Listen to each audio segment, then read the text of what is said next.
What is up, YouTube? Back with another video. I know it's been a while.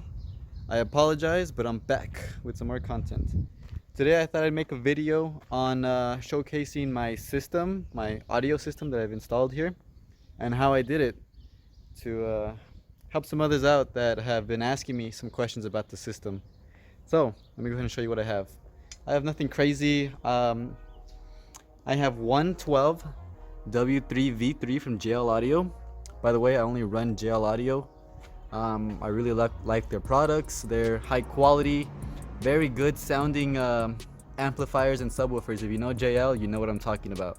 So and it's pretty loud too. They get down. So back here I have a custom box for my JL 12W3. It's a 12-inch. I have it setting on a custom platform that I made, this down here. And I have a little badge right there that's W3 that my brother 3D printed for me. Looks pretty sick. And the box is a custom box. I'll pull it out later and show you a little bit more about it. It is, I believe, 1.75 cubic feet.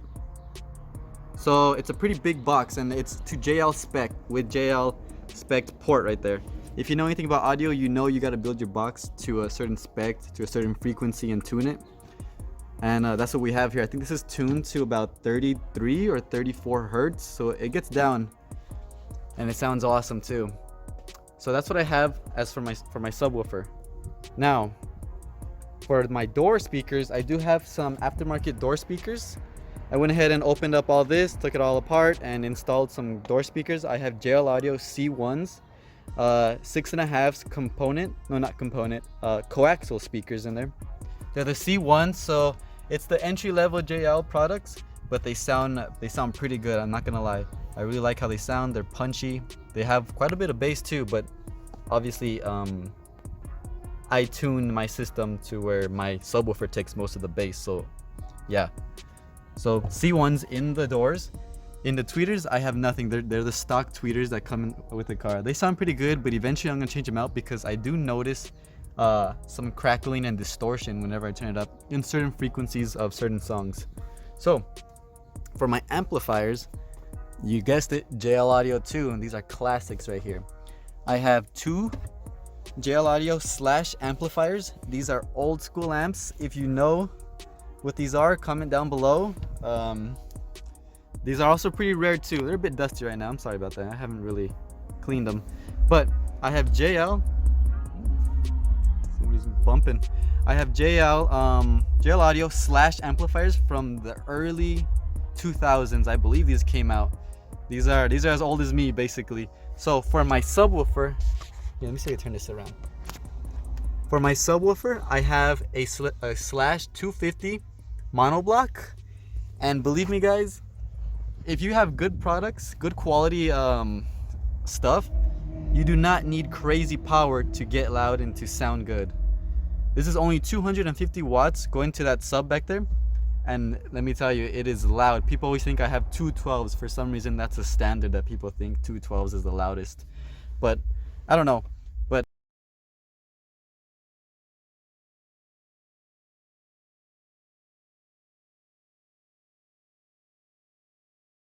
let me tell you, it is loud. And for my door speakers, I have also JL Audio limited edition. By the way, these are limited edition black. There's very few of these, and I am lucky enough to have found two of them matching in relatively pretty good condition. I have a 300/4. This is for my door speakers. I am currently only using two outputs for my doors, for that door and for this door. I took out my rear deck speakers and the subwoofer that came stock with the car because obviously it sounded like crap. Took out that whole deck, well, the speakers in there. It's roughly giving about 70 watts to each door, and this is obviously the 250 because it's Slash, and you know Slash has this technology called I think they call it the RIPS technology, I'm not sure, where basically no matter what ohm load you are, no matter what voltage it's at, it's always going to put out what it says it's going to put out. And this is genuine power. It's not those crappy Kicker, Boss Audio stuff that says 2000 watts maximum. No, if you know audio, you know what this stuff is, and you know quality. So anyway, how I all did this was well, let me show you what I had to do first to get there. All right, so we're here in the back. This is my LOC right here, or high-low converter, whichever term you want to use. This is an old school AudioControll LC8. This is from the early 2000s too, but AudioControll has new updated ones that you can buy that are probably better than this, but I just happened to get this for a really good deal, and I knew what it was, obviously. So, what I was talking about, those wires that come up from the front of the car, all the way in the front, they come to the back. It's these right here. So each one of these is for a speaker. So maybe like a sub, the front left, front right, rear right, left right.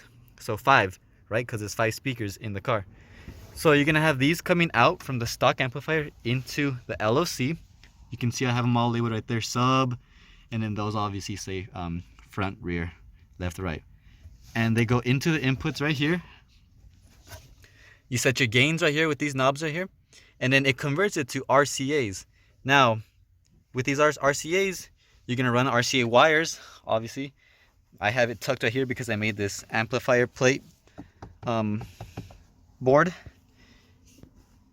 And you have the RCAs coming underneath, and I made them come up into the amplifiers. That's how you get signal from a stock stereo converted to RCAs into your amplifiers. Now obviously, yeah, I have the front, the rears, and then my sub right here. Now the wire that I used in this car was, I believe this is all SkyHIgh Car Audio. Very good wire. It's not cheap or expensive. It's a well-priced wire for what you get. I have a Stinger distributor because I have one wire coming in from my battery up in the front in the engine bay, coming all the way into here, which is this one back right here, divided up into 2 to supply power to my both amps. Now for ground, this black wire is ground. This one goes all the way down into here. I'll show you where it leads. It leads down here. This is quite difficult in here because I'm moving all around. I have the ground wire all right here, and you can see my power wire that comes from my battery. This is where I have both amplifiers grounded to. So, also for the Cord coupes and for the sedans, when installing a system, a lot of people came to me saying like they have a bunch of like this distortion and wobble, wub sound in their bass, and that's because these cars come with these little boxes, microphones called ANC. I think that's what it's called. There's one up here, a microphone, and a microphone back over here. You can see this little dot right here for the microphone. And what that does is basically it creates a distortion and sends it into the door speakers to cancel out road noise, and basically that's noise outside. I think it's called active noise control. It's ANC. Yeah, I think that's what it's for. And obviously now that we have the system in here, it's just going to be amplified and it's going to be worse. So the way we get rid of that is back here. You can probably reach your hand down here. Yeah, I believe you can. And you disconnect that. You just simply pull the wire out and it's disconnected. By the way, if you saw all this back here, that's sound deadener that I put because I don't like my trunk rattling and my whole rear end rattling. That was one of the first things I did when I bought the car. Actually, the first thing I did to this car was install this system. I literally had the car for a month and it already had this system in it. So yeah, I really like my music and bass and stuff, so I did that first. And I also went ahead and sound deadened the back, as I'm talking about right now. And the trunk is sound deadened and everything, the trunk lid. I even have sound deadener in my doors right here, so it's nice and quiet. And yeah, let me go ahead and see if I can give you guys a demo how it sounds.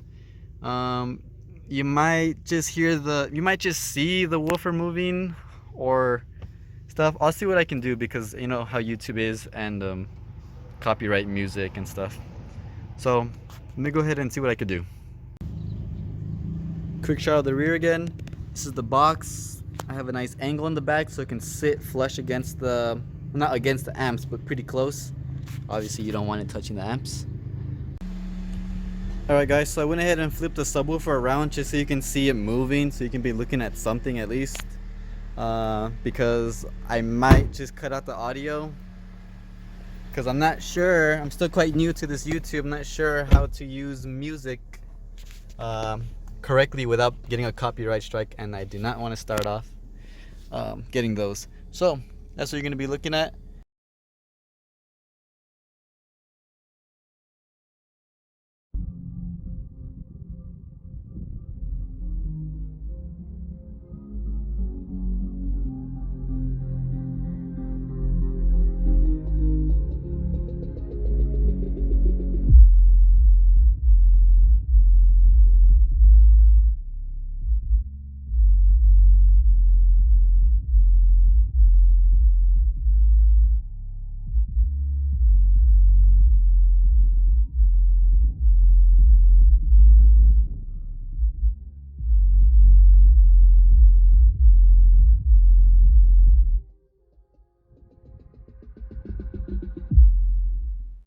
Thanks for watching.